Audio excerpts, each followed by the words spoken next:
नमस्कार प्यारे विद्यार्थियों। मैं मंजीत यादव कल्प क्लासेज में आपका फिर से स्वागत करता हूं। और जो आज हम टॉपिक लेके आए हैं वो आए हैं हम राजस्थान हिस्ट्री का। ठीक है। हमारे जो आरपीएससी फर्स्ट ग्रेड और सेकंड ग्रेड के अंदर कुछ हमारे पास राजस्थान के कुछ राजा हैं, कुछ राजवंश हैं जिनका स्पेसिफिक क्या किया हुआ है, उल्लेख किया हुआ है। और उन राजाओं और उन राजवंश से हमारे पास हमेशा एग्जाम में क्या होते हैं, 2 से 3 क्वेश्चन देखने को मिलते हैं। ठीक है। तो आज हम जो राजा लेके आ रहे हैं बेटा, उसका नाम है हमारे पास राज सिंह। ठीक है। और राज सिंह जो हमारे पास जो राजा थे वो कहाँ के थे, मेवाड़ के थे। ठीक है। सिसोदिया वंश से वो संबंध रखते थे। तो हम आज किसके बारे में बात करेंगे, राज सिंह के बारे में। ठीक है। एक तो राज सिंह की हिस्ट्री देखेंगे, राज सिंह की हम देखें कि उनकी उपलब्धियां क्या थी, उनका स्थापत्य कला के अंदर क्या क्या योगदान था। ठीक है। उनके दरबारी विद्वान कौन से थे, इन सब के बारे में हम क्या करने वाले हैं, आज चर्चा करने वाले। इसके साथ साथ हम देखेंगे कि उनके समकालीन जो मुगल थे वो हमारे पास कौन थे, जैसे कि शाहजहां और औरंगजेब जो थे वो उनके क्या थे, समकालिक मुगल बादशाह थे। ठीक है। तो सबसे पहले हम किसके बारे में बात कर रहे हैं बेटा, आज राज सिंह के बारे में। और राज सिंह के अंदर हम देखें, 1 मिनट में माइक चेक कर लूं। हाँ। ठीक है। तो राज सिंह का सबसे पहले हम देखें कि इसका जो शासनकाल था वो कितना था, 1662 से 1680 तक इसका क्या रहा बेटा, शासनकाल रहा। ठीक है। इसके बाद हम लोग नेक्स्ट पॉइंट पर आते हैं। और नेक्स्ट पॉइंट हमारे पास क्या था कि इसके समकालिक मुगल बादशाह कौन से थे। ठीक है। तो इसके समकालिक मुगल बादशाह मैंने बताया कौन कौन था, एक तो शाहजहां था और एक औरंगजेब था। ये हमारे आरपीएससी का जो एग्जाम होता है उस एग्जाम में बार बार पूछा जाता है कि जो आपके पास राज सिंह था, राज सिंह का जो शासनकाल था उसका टाइम पीरियड क्या था, तो 1652 से लगा के 1680 तक इसका क्या था, शासनकाल रहा। जबकि इसके समकालिक जो मुगल बादशाह थे वो कौन कौन थे, एक तो आपके पास शाहजहां था और एक कौन था, औरंगजेब था। अब देखो बेटा होता क्या है कि यहाँ पर जब हमारे पास मेवाड़ और मुगल संधि जब होती है, ठीक है, जब महाराणा प्रताप के टाइम के बाद हमारे पास मेवाड़ और मुगल संधि होती है, तो राज सिंह ने क्या किया कि मेवाड़ और मुगल जो संधि होती है उसमें संधि में ये बात हुई थी कि जो चित्तौड़गढ़ दुर्ग है उस चित्तौड़गढ़ दुर्ग को यथा स्थिति में रखा जाएगा। इस चित्तौड़गढ़ दुर्ग के अंदर कोई भी मरम्मत कार्य नहीं कराया जाएगा। परंतु राज सिंह ने क्या किया, उस मेवाड़ और मुगल संधि के विपरीत गए और उन्होंने क्या किया बेटा, उन्होंने क्या कर दिया, चित्तौड़गढ़ दुर्ग का क्या कराया, पुनर्निर्माण करवाया। अब उसका मरम्मत कार्य कराया तो ये बात पता किसको चल गई, मुगल बादशाह को पता चल गई। और मुगल बादशाह ने क्या कहा, पहले तो राज सिंह को बहुत सारे पत्र लिखे, बोला भाई क्यों फालतू में पंगे ले रहा है। ठीक है। फालतू में पंगा लेके क्या मिलेगा भाई, जब हमारी संधि हो चुकी है, मुगल और मेवाड़ संधि में ये लिखा हुआ है कि भाई अब जो चित्तौड़गढ़ दुर्ग है उसमें कोई भी निर्माण कार्य या मरम्मत कार्य मुगल जो बादशाह है उसकी अनुमति के बिना नहीं होगा, उसके बाद भी आप करवा रहे हो। तो ये बात मुगल बादशाह पहुंचाता है किसको, राज सिंह को। पर राज सिंह उनकी बात को नकार देता है, डिक्लाइन कर देता है। तो फिर क्या करता है कि शार्दुल खान था, उस शार्दुल खान के नेतृत्व के अंदर सेना को भेजा जाता है। ठीक है। और वो सेना किसने भेजी थी, शाहजहां ने। शाहजहां ने क्या किया, शार्दुल खान के नेतृत्व के अंदर सेना भेजी और शार्दुल्ला खान ने फिर क्या किया, जो निर्माण कार्य चित्तौड़गढ़ के अंदर किसने करवाया था, राज सिंह ने करवाया था, उसको क्या कर दिया, तोड़ दिया था। तो ये भी हमारे को शार्दुल्ला जो खान है ये भी ध्यान रखना है कि शार्दुल्ला खान ने कौन से या सादुल्ला खां कौन से राजा के टाइम चित्तौड़गढ़ पर आकर चित्तौड़गढ़ दुर्ग का क्या किया था बेटा, मरम्मत कार्य को तुड़वाया था। इसके बाद क्या था कि आपके पास जो राज सिंह था ना, एक प्रतापी शासक था। ठीक है। जिससे क्या था, आपका शाहजहां था वो भी प्रभावित था क्योंकि मेवाड़ और मुगल संधि हो चुकी थी। तो बड़ा एक वहां का क्या था, ये राजा था राज सिंह मेवाड़ का। ठीक है। और मेवाड़ एक अच्छा खासा क्या था बेटा, आपके पास राज्य था, जिसके कारण इसको क्या किया जाता है बेटा, 6000 का मनसब दिया जाता है। ठीक है। 6000 का मनसब, वो सॉरी 5000 का इसे क्या दिया जाता है, मनसब दिया जाता है, जिसे बाद में औरंगजेब ने बढ़ाकर कितना कर दिया था, 6000 का कर दिया था। अब शाहजहां ने इसको 5000 का मनसब दिया, मतलब इसको 5000 की घुड़सवार सेना दी, जबकि औरंगजेब को ने इसको बढ़ाकर कितना कर दिया, 6000 कर दिया। इसका कारण क्या रहा, देखो जब राज सिंह क्या कर रहा था, जब शाहजहां क्या, ओ सॉरी जब आपका शाहजहां क्या हो जाता है बेटा, इसकी डेथ हो जाती है, शाहजहां की मृत्यु हो जाती है, तो इसके बाद क्या होता है, इसके 4 बेटे थे, चारों बेटों के अंदर क्या था, मुगल सल्तनत को लेकर कि मैं राजा बनूं, मैं राजा बनूं, इसको लेकर क्या हो जाता है, झगड़ा हो जाता है। अब इस झगड़े के अंदर देखो मुगलों में क्या था कि जो राजा का बेटा युद्ध जीतेगा या लड़ाई में जीतेगा वही क्या बनता है, राजा बनता है। जबकि हमारे पास जो हिंदू राजा थे उनमें था कि जो सबसे बड़ा बेटा था वही बेटा क्या बनता था, राजा की मृत्यु के बाद अगला राजा बनता था। अब यहां शाहजहां की मृत्यु हो जाती है, इनके चारों बेटों में क्या होती है बेटा, लगातार लड़ाइयां होती हैं कि कौन राजा बने। ठीक है, तो सबसे जो बड़ा बेटा था वो कौन था, हमारे पास दारा शिकोह था। तो दारा शिकोह का औरंगजेब भी कहीं ना कहीं दारा शिकोह का सॉरी, आपके पास शाहजहां भी कहीं ना कहीं दारा शिकोह का क्या करता था, समर्थन करता था कि दारा शिकोह क्या बने, राजा बने। अब ये बात किसको पता चलती है, औरंगजेब को पता चलती है कि जो शाहजहां है वो शाहजहां किसको राजा बनाना चाह रहा है, दारा शिकोह को। तो अब औरंगजेब क्या करता है, उस दारा शिकोह से लड़ाई लड़ता है, युद्ध लड़ता है। अब हुआ क्या कि जो जितने भी राजस्थान की जो राजा थे वो राजा क्या कर, उन राजाओं ने क्या किया, उन्होंने साथ दिया किसका, दारा शिकोह का। अब इनके अंदर राज सिंह बचा। ठीक है, तो अकबर तो उसने क्या सोचा, औरंगजेब ने सोचा कि ये अगर राज सिंह मेरी तरफ आ जाए तो कहीं ना कहीं मेरा पलड़ा क्या हो जाए, भारी हो जाए। तो क्या किया आपके औरंगजेब ने, राज सिंह को पत्र लिखा कि आप युद्ध मेरी तरफ से लड़िए ताकि मैं राजा वहां का बनूं। तो राज सिंह ने कहा कि भाई मैं युद्ध तो नहीं लड़ूंगा, मैं फालतू में युद्ध क्यों लड़ूं, लड़ाई तुम भाइयों की है, तुम आपस में लड़ो, जो राजा बनेगा वो बन जाएगा। ठीक है, तो औरंगजेब ने बोला कि चलो आप युद्ध मत लड़ो, पर आप इस युद्ध में क्या रहना, न्यूट्रल रहना, उदासीन रहना, आप किसी का भी साथ मत देना। ठीक है, तो इस पर राज सिंह क्या कर देता है, एग्री कर देता है। अब राज सिंह क्या था, थोड़ा सा चालू शासक था। ठीक है, थोड़ा सा दिमाग लगाया, बोला कि मुगल आपस में क्या कर रहे हैं, लड़ रहे हैं। ठीक है, मुगल आपस में लड़ रहे हैं तो मैं क्यों ना जो जितने भी आसपास के जो मुगल सूबे हैं जो मेवाड़ रियासत के अंदर आते थे और मुगलों ने जीत लिए, क्यों ना मैं इनको जीत लूं। तो उसने क्या कराया, टीका दौड़ का आयोजन करवाया। ठीक है, टीका दौड़ में क्या किया कि उन्होंने आसपास के जो मुगल जितने भी सूबे थे उनको किसने, राज सिंह ने जीत लिया। किस दौरान, जब आपके पास शाहजहां के जो पुत्र थे उनके अंदर उत्तराधिकार क्या चल रहा था, संघर्ष चल रहा था। ठीक है, अब देखो इसके कारण जब आपका जो राज सिंह था उसने किसका साथ दे दिया बेटा, इसने औरंगजेब का समर्थन दिया, और इस समर्थन के कारण ही औरंगजेब ने इसका जो मनसब बढ़ाकर कितने का किया था, 6000 का किया था। शाहजहां ने इसको 5000 का रखा था, जबकि आपके पास इसको बढ़ाकर औरंगजेब ने कितना कर दिया था, 6000 का कर दिया था। परंतु कुछ समय बाद क्या हो गया, आपके राज सिंह और औरंगजेब के मध्य क्या हो गई, कटुता उत्पन्न हो गई। अब कटुता के कारण क्या थे कि आपके पास 1679 के अंदर औरंगजेब ने गैर हिंदुओं पर, जितने भी हिंदू लोग थे उन पर एक कर लगा दिया, और उस कर का नाम क्या था, जजिया कर था। अब इस जजिया कर का क्या कर रहे थे, राज सिंह ने विरोध किया, बोला कि हिंदुओं को यह कर देने की आवश्यकता नहीं है। तो इससे क्या हो गई, आपके पास जो औरंगजेब था उसमें क्या हो गई, बौखलाहट पैदा हो गई। तो वो क्या हो गया, इसका एंटी हो गया, किसका, राज सिंह का। तो चलो राज सिंह, फिर औरंगजेब ने सोचा कि चलो कोई बात नहीं है, उत्तराधिकार संघर्ष में इसने मेरा साथ दिया था तो क्यों ना मैं इसको छोड़ देता हूं एक बार। तो इसने इसका कोई ज्यादा विरोध किया नहीं और ये बात चली गई। इसके बाद क्या किया, औरंगजेब क्या था, एक कट्टर मुस्लिम था। ठीक है, और कट्टर मुस्लिम होने के कारण वो जितने भी हिंदू देवी देवता थे उनको क्या करता था बेटा, उनके मंदिरों को तुड़वा रहा था, उनकी मूर्तियों को तुड़वा रहा था। तो राज सिंह ने यह फरमान निकाला कि अगर किसी भी मंदिर की पर कोई आंच आती है तो वो मुझे बता सकता है, उस मंदिर या उस मंदिर की मूर्ति की क्या करूंगा, मैं सुरक्षा करूंगा। ठीक है, तो इन्होंने हिंदू देवी देवताओं की मूर्तियों का क्या किया था, संरक्षण किया था। इसके बाद इन्होंने औरंगजेब के विरुद्ध जाकर, ठीक है, रूपनगर राजसमंद की राजकुमारी किससे विवाह कर लिया था, चंचल कुमारी से क्या कर लिया था, विवाह कर लिया था। अभी देखो इसने 3 घटनाएं ऐसी घटित हुई है जहां औरंगजेब और राज सिंह के मध्य क्या हुई, कटुता उत्पन्न हुई। पहली कि इसने जजिया कर का विरोध कर दिया। दूसरा, इसने हिंदू देवी देवताओं की मूर्तियों और मंदिरों का संरक्षण इसने देना स्टार्ट कर दिया कि अगर औरंगजेब आपको परेशान करता है तो आप मेरे पास आइए, मैं उनको क्या दूंगा, संरक्षण दूंगा। जैसे कि आपके पास नाथद्वारा के अंदर आपके पास मंदिर है, उन्हीं के वहां पर मूर्तियों का संरक्षण किसने दिया था, राज सिंह ने ही दिया था।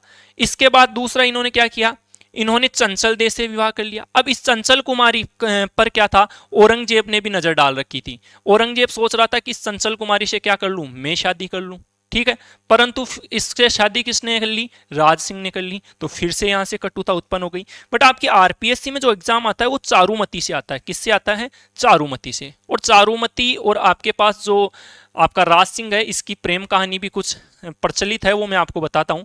इसमें होता क्या है कि चारुमती क्या होती है, रूपनगढ़ आपके किशनगढ़ की राजकुमारी होती है। कहीं लिखा हुआ होगा, ये रहा, रूपनगढ़ किशनगढ़ की क्या है, ये राजकुमारी होती है। तो दिवाली के आसपास का समय होता है और वो अपने महल के झरोखे पर बैठी हुई होती है, ठीक है। तो वहां पर क्या होता है, एक पोस्टर बेचने वाली आती है, ठीक है। जो पोस्टर मिलते हैं ना अपने मार्केट में, वो पोस्टर बेचने वाली आती है। और वो क्या थी कि जो पोस्टर बेचने वाली थी वो दिल्ली साइड से आई हुई महिला थी। तो वो पोस्टर बेचने आती है, तो चारुमती उसे देखती है कि कोई पोस्टर बेचने आया है।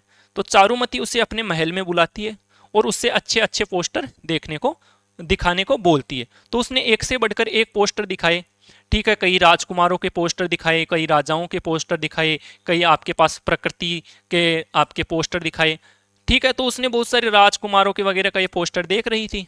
तो उस वक्त वो महिला बोलती है कि राजकुमारी जी, अगर आपकी अनुमति हो तो मैं आपको इनसे भी एक अच्छा पोस्टर दिखाऊं। तो चारुमती बोलती है कि दिखाइए वो कौन सा पोस्टर है। तो वो जो महिला, जो पोस्टर बेचने वाली महिला थी, उसने क्या किया, औरंगजेब का पोस्टर निकाल दिया। बोला ये दिल्ली के सुल्तान हैं और आप इनका पोस्टर देखिए, कितने यंग हैं, कितने हैंडसम हैं। ऐसा करके उन्होंने उसकी क्या कर दी, थोड़ी बढ़ाई कर दी। अब चारुमती को जब पता चली कि भाई ये पोस्टर किसका है, औरंगजेब का है, तो उसने तुरंत अपनी सहेलियों को बुलाया और बुला के क्या बोला, अरे कि बोला ये औरंगजेब है, इसी ने परेशान कर रखा है सभी को। इस औरंगजेब ने ही सभी को परेशान किया है, इसी ने जजिया कर लगाया, यही हमारे मंदिर तोड़ रहा है, यही हमारी जो औरतें हैं, महिलाएं हैं, राजकुमारी हैं, उनको उठा उठा के लेके जा रहे हैं। बोला इसके पोस्टर पर चप्पलों की मारो, ठीक है। बोलो इस पोस्टर पर क्या मारो, चप्पलों की मारो। तो जितनी भी वहां दासियां और जो चारुमती थी, उन्होंने उस पोस्टर को चप्पलों से मारा और चप्पलों से मारकर उस पोस्टर को बिल्कुल छिन विछिन कर दिया, फाड़ सा दिया। और फिर वापस उस महिला को देती हैं और बोलती हैं कि जाओ इस पोस्टर को लेके किसके पास जाओ, औरंगजेब के पास जाओ और औरंगजेब को बोलो कि भाई ये पोस्टर क्या इस हालत में किसने भेजा है। बोला चारुमती ने भेजा है, ठीक है। जो कि किस कहाँ की राजकुमारी है, किशनगढ़ की राजकुमारी है। तो वो महिला वहां से जाती है और वापस दिल्ली की तरफ जाती है। तो वो उसके दरबार, मुगल दरबार में जाती है और औरंगजेब से मिलती है। अब चारुमती ने 2 बातें बोली, उसने 10 बातें अपनी तरफ से लगा दी। बोला वहां की राजकुमारी आपके लिए ऐसा ऐसा ऐसा ऐसा बोल रही है, ठीक है, कि ये तो बिल्कुल खत्म राजा है, ये हिंदुओं की मूर्तियों को तोड़ता है, हिंदुओं पर कर लगाता है, ठीक है। ये सब बातें उसने उसको बोली और बोला बिल्कुल ही गंदा सा रहता है, सूगला सा रहता है, दारू बहुत ज्यादा पीता है, क्योंकि औरंगजेब जो मदिरा था उसका पान बहुत ज्यादा किया करता था। तो ऐसी ऐसी बातें उसने उसको बता दी। इस बात से क्या होता है, औरंगजेब क्या होता है, क्रोधित होता है। तो अब औरंगजेब बोलता है कि अब तो मैं इस चारुमती से ही क्या करूंगा, विवाह करूंगा, ताकि इसका घमंड टूट जाए। समझ में आ रही है। अब ये क्या करता है कि ये जो मुगल सल्तनत थी वो कितनी बड़ी सल्तनत थी, और जो आपका रूपनगढ़, जो आपका किशनगढ़, जो आपका स्टेट हुआ करता था, वो एक छोटा सा राज्य हुआ करता था। अब जब दिल्ली सल्तनत ने वहां पर पत्र लिखा कि हम आपकी राजकुमारी से विवाह करना चाहते हैं, तो भाई रूपनगढ़ वालों की इतनी स्थिति नहीं थी कि वो दिल्ली सल्तनत के साथ क्या कर सके, युद्ध लड़ सके।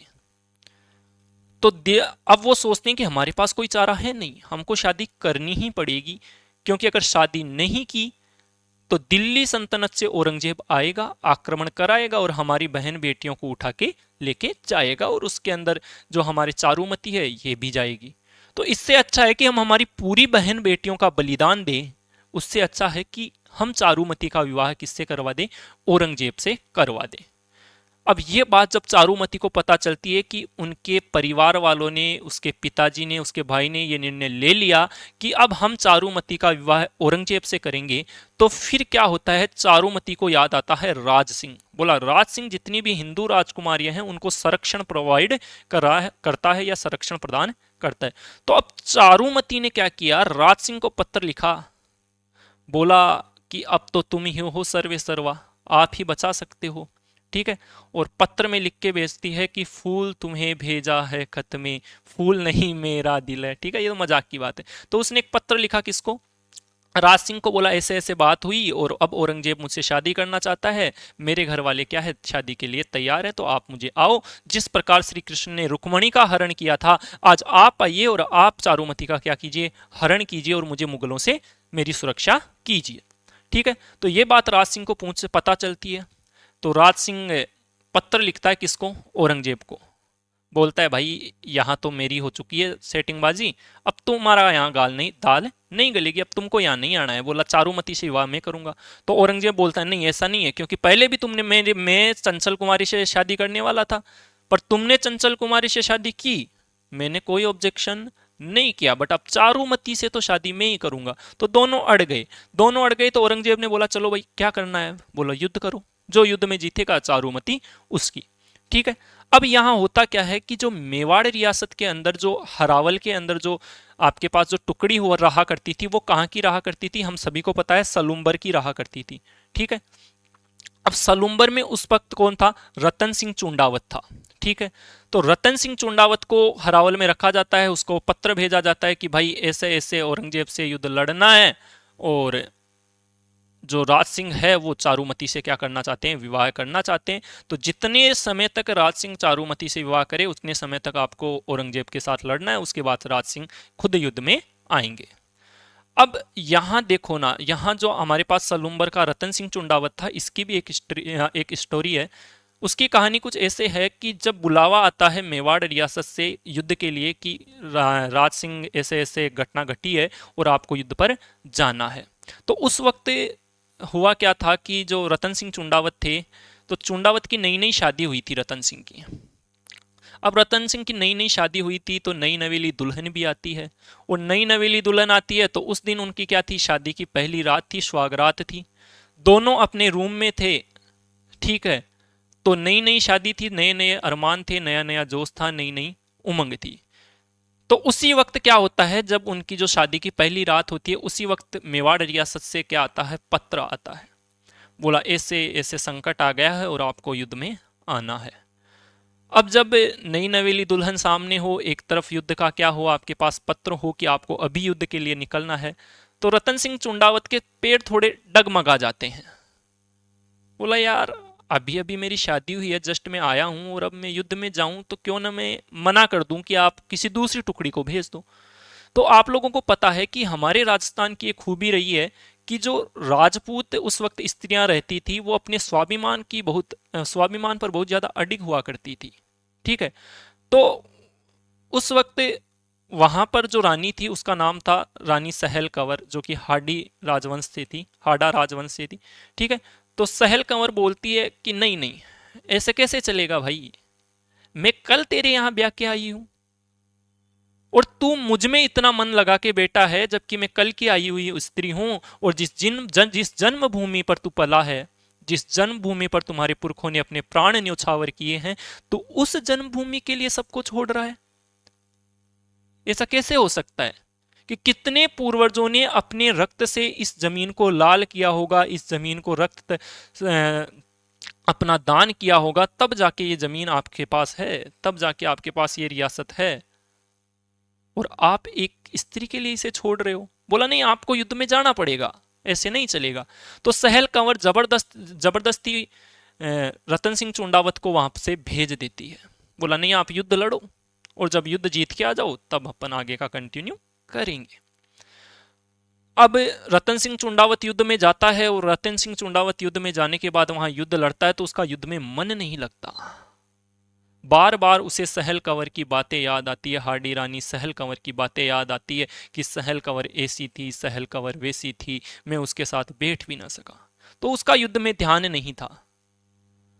तो ये बात उसका सेनापति देखता है और उसके पास जाके बोलता है कि सर कुछ हुआ है क्या आपके साथ। बोला ऐसे ऐसी बात है, आप सहल कंवर के पास जाओ और वहां से एक सेनानी लेके आओ। एक सेनानी का मतलब एक चिन्ह लेके आओ, कोई भी उनकी निशानी लेके आओ, ताकि मैं उस निशानी को देख के क्या करूं, युद्ध लड़ सकूं। तो ये बात लेके वहां से एक सैनिक आता है और सहल कंवर को बताता है कि ऐसे ऐसे रतन सिंह चुंडावत जी हैं, युद्ध अच्छे से लड़ नहीं पा रहे क्योंकि उनका ध्यान आप में है। तो सहल कंवर सोचती है कि ऐसे शरीर का होने से क्या ही मतलब है, जो एक व्यक्ति को अपने पथ से क्या कर रही हो, हटा रही हो। इस शरीर का क्या मतलब है जो किसी व्यक्ति को अपनी मातृभूमि की रक्षा तक नहीं करने दे रहा? तो क्यों ना मैं इस शरीर का ही क्या कर दूं, त्याग कर दूं। तो उस वक्त रानी सहल कंवर बोलती है कि आप यहाँ ठहरो, मैं अभी कोई निशानी लेके आती हूँ, अभी कोई सेनानी लेके आती हूँ। अंदर से वो थाल और एक तलवार लाती है, उस थाल के अंदर एक तलवार रखी होती है, तुरंत अपनी गर्दन काटती है और उसको साल में सजा के दे देती है कि जाओ ये दे दो आप रतन सिंह को, क्योंकि अब कुछ नहीं बचा। अब सहल कंवर ने अपना प्राण न्योछावर कर दिए अपनी जन्मभूमि के लिए। वो सैनिक जाता है और जाके उस जो मुंडी होती है रानी की, वो रतन सिंह चुंडावत को देता है। ये बात देख के रतन सिंह की आंखों से आंसू आने लगते हैं। अब रतन सिंह के पास एक ही था कि रतन सिंह ने क्या किया कि वो मुंडी ली, उसके जो बाल थे उनकी माला बनाई और अपने गले में पहन ली, और वो युद्ध लड़ता है, अंतिम सांस तक युद्ध लड़ता है, और लास्ट में क्या होता है, वीर गति को प्राप्त होता है। तो इसके लिए कुछ कवि होते हैं वो लाइन भी लिखते हैं कि चुंडावत मांगी सेनानी शरकाट दे दियो शत्राणी। कि चुंडावत ने क्या मांगी, एक निशानी मांगी, एक चिन्ह मांगा कि आप मुझे क्या दे दो, अपनी कोई निशानी दे दो ताकि मैं युद्ध कर सकूं। कि चुंडावत मांगी सेनानी सिर काट दे दियो शत्राणी। हाडी रानी सहल कंवर ने अपना सिर काट के किसको दे दिया, चुंडावत को दे दिया। ठीक है, तो इतने स्वाभिमान की, अपनी इतने स्वाभिमान पर अपनी अडिग रहती थी उस वक्त की महिलाएं। ठीक है, तो ये कुछ बातें थी किसके बारे में, राज सिंह के बारे में। ये वाला पॉइंट हमारे पास क्या हो गया, खत्म हो गया। नेक्स्ट क्या होता है, और भी कई कटुता के कारण बने कि जो राज सिंह था ना, राज सिंह ने क्या किया, राठौड़ों का साथ दिया। जो मारवाड़ के राठौड़ थे ना, उनका साथ दिया। अब जो राठौड़ थे वो किसके खिलाफ थे, मुगलों के खिलाफ थे। ठीक है, जिसके अंदर कौन कौन थे हमारे पास, अजीत सिंह जी राठ, ठीक है, ये क्या थे, और एक दुर्गादास राठौड़।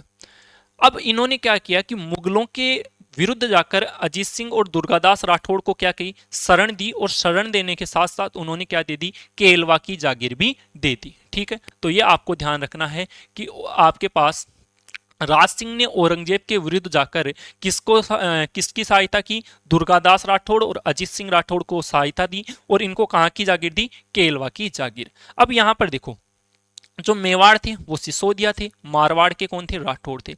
तो यहां से किस संधि की शुरुआत होती है, आपके पास राठौड़ और सिसोदिया संधि की क्या होती है, या गठबंधन की क्या होती है बेटा, शुरुआत होती है।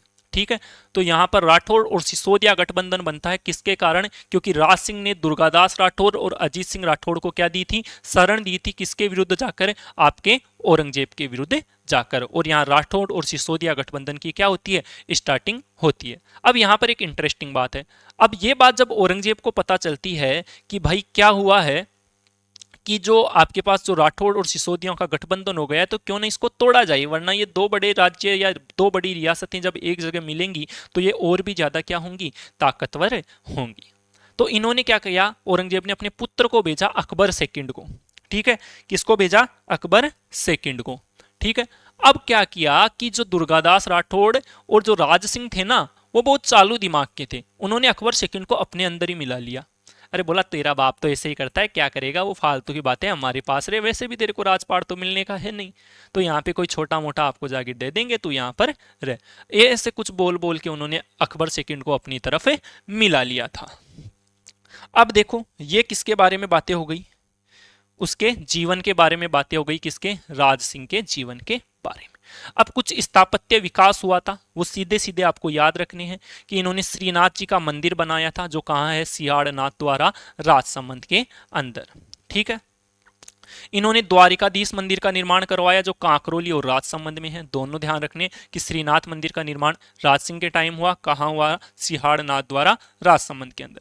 द्वारिकाधीश मंदिर जो कांकरोली आपके पास राजसमंद है वहां पर हुआ। अंबा माता का मंदिर का भी क्या किया, इन्होंने निर्माण करवाया, जो कि कहाँ है, उदयपुर में है। तो ये आपको सभी पॉइंट क्या करने हैं, याद रखने हैं। यहां पर देखो आपके पास श्रीनाथ मंदिर जो है उसका डायग्राम भी मैंने दे रखा है। ये जो आपका मंदिर है वो कौन सा है, श्रीनाथ क्या जी का क्या है, मंदिर है। और उसके अंदर जो मूर्ति है वो मूर्ति ये है जो काले पत्थर से बनी हुई है। ठीक है, तो ध्यान रखना कि श्रीनाथ मंदिर किसके टाइम बना था, राज सिंह के टाइम बना था। कहां पर है, आपके पास राजसमंद नाथ द्वारा के अंदर ये है। ठीक है, इसके बाद राजसमंद झील का निर्माण भी किसने करवाया था? राजसमंद झील का निर्माण किसने कराया था? राज सिंह ने करवाया था। इसके बारे में कुछ फैक्ट हैं जो आपको याद रखने हैं। एक तो ये राजस्थान की दूसरी सबसे बड़ी मीठे पानी की कृत्रिम झील है। ठीक है, कहीं लिखा हुआ होगा ये रहा कि ये राजस्थान के मीठे पानी की दूसरी सबसे बड़ी क्या है? कृत्रिम झील है। और इस झील का निर्माण कौन सी नदी के पानी को रोककर कराया गया था? तो वो कौन सी नदी थी? गोमती नदी। कौन सी नदी थी बेटा? गोमती नदी थी। ठीक है, इसके अलावा इसके किनारे पर किसका मंदिर है? घेवर माता का मंदिर है। किसका मंदिर है? घेवर माता का मंदिर है, जो बिना पति के क्या हो गई थी? सती हो गई थी। ठीक है, इसके अलावा आपके पास हम बदले कि ये दूसरे सबसे बड़े मीठे पानी की झील है, तो पहले नंबर की कौन सी थी? तो पहले नंबर की हमारे पास कौन सी थी? जयसंबंध झील थी। ठीक है, तो ध्यान रखना, इन्होंने राजसमंद झील का निर्माण कराया। कौन सी नदी का पानी रोक के? गोमती नदी का पानी रोककर। यहां पर क्या है मेरे प्यारे बच्चे? एक यहाँ घेवर माता का मंदिर है जो बिना पानी के सॉरी बिना पति के क्या हुई थी? क्षति हुई थी। राजस्थान के मीठे पानी की सबसे बड़ी झील है। और यहाँ पर क्या बना हुआ है? 9 चौकी पाल बना हुआ है। क्या बना हुआ है? 9 चौकी पाल बना हुआ है। और जिस पर क्या लगी हुई है? राज प्रशस्ति लगी हुई है। क्या लगी हुई है बेटा? राज प्रशस्ति लगी हुई है। ठीक है, तो राज प्रशस्ति आपकी कहां पर लगी हुई है? राजसमंद झील पे 9 चौकी पाल नामक स्थान पर लगी हुई है। अब देखो, ये एशिया की सबसे बड़ी प्रशस्ति है। लेखक कौन है इसके? रणछोड़ तेलंग भट्ट। ठीक है, ये आपको ध्यान रखना है। इसकी भाषा कौन सी थी? संस्कृत थी। कहां से लेकर कहां तक का उल्लेख मिलता है? तो जो आपके रावल बप्पा हैं वहां से लेकर राज सिंह तक के जो राजा हुए हैं उनका जो उल्लेख मिलता है वो आपको राज प्रशस्ति के अंदर देखने को मिलता है। ठीक है, मुगल मेवाड़ संधि का जो भी उल्लेख है वो भी आपको यहाँ पर देखने को मिलता है। जिस संधि का बेटा उल्लंघन किसने किया था? राज सिंह ने किया था, चित्तौड़गढ़ निर्माण का पुनर्निर्माण करवा के। इसके अलावा इन्होंने जाना सागर तालाब का निर्माण करवाया। जाना सागर तालाब आपको यहाँ दिख रहा होगा। ये जो तालाब है, इस जाना सागर तालाब का निर्माण या जाना सागर झील का निर्माण इन्होंने अपनी माता जाना दे की स्मृति के अंदर करवाया था। ठीक है, उनकी याद में इसका निर्माण करवाया था। अब देखो, आपके पास यहाँ वेरी वेरी इंपॉर्टेंट ये लाइनें हैं कि इनकी उपाधियां क्या थी।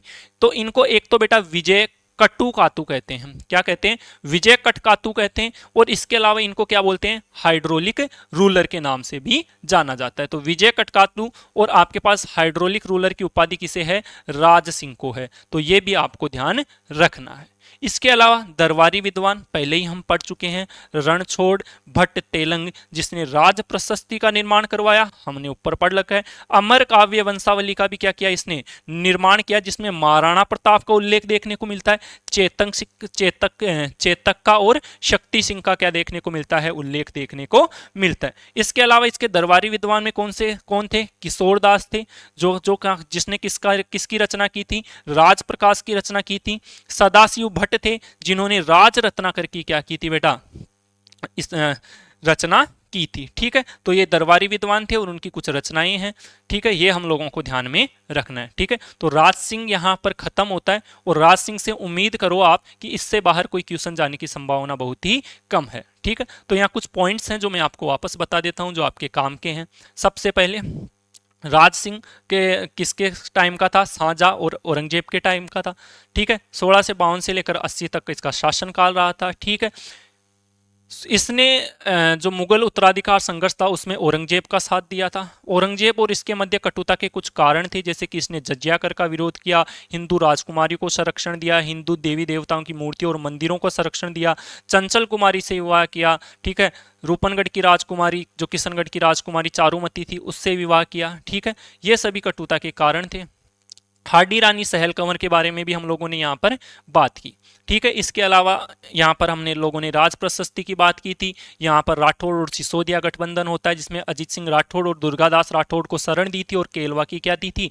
जागीर दी थी। ठीक है, अकबर सेकंड अपने पुत्र को भेजा था, परंतु दुर्गादास राठौड़ और आपके राज सिंह ने इसको अपनी तरफ मिला लिया था। स्थापत्य कला में हमने देखा कि श्रीनाथ जी के मंदिर, जो कि आपके सिहारनाथ द्वारा राज संबंध में है, इन्होंने निर्माण करवाया। द्वारकाधीश मंदिर, जो कि कांकरोली राज संबंध में है, उसका निर्माण करवाया। अंबा माता मंदिर, जो कि उदयपुर में है, उसका निर्माण करवाया। राजसमंद झील का निर्माण करवाया, किसका? गोमती नदी का पानी रोककर कराया। राजस्थान की दूसरी बड़ी कृत्रिम झील है, मीठे पानी की झील है। इस पर क्या है बेटा? घेवर माता का मंदिर है जो बिना पति के क्या हुई थी, क्षति हुई थी। इस पर 9 चौकीपाल है जिस पर राज प्रशस्ति लिखी हुई है जो एशिया की सबसे बड़ी प्रशस्ति है। भाषा संस्कृत है।